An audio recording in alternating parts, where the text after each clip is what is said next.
When you find supernatural people, one of the scope, one of the characteristic, one of the tangible notice you will pick up is the presence of God. It's a latitude in supernatural operation. You can't say you are supernatural and the presence of God is barren. Check Moses' life. When they came out of Egypt, one of the things that stood out was the visible expression of the presence of God. The Bible said at night, the presence of God went before them as a pillar of fire, and in the day, it went before them as a pillar of smoke. They carried something tangible. The nation saw it and they dreaded. So much so that when they are approaching a kingdom, the kingdom begins to panic. If they choose not to relate with us, we are finished. Now, these are a people that were in captivity for over 400 years. No military training, no economic structure, yet they were a dread to the nation because they carried the presence of God. And under that ambience, we saw supernatural manifestations. The Bible said their shoes grew with them. The Bible said their clothes did not wax old. The Bible said he rebuked kings for their sakes.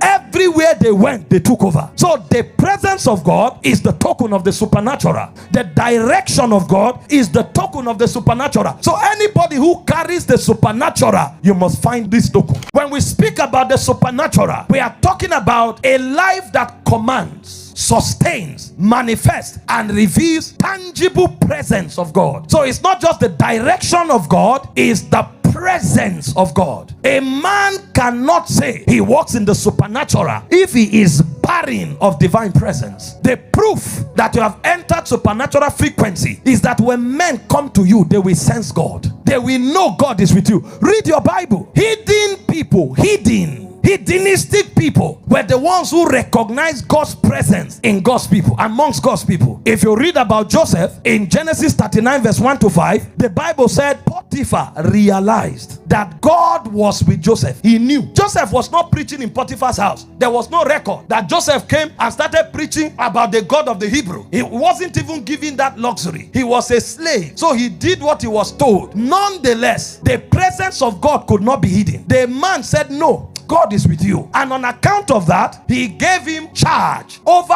all his house and over all his assets. Not because of skill, but because he saw God's presence. Laban said, I have come to understand by divination. Talking to Jacob, he said that the Lord is with you.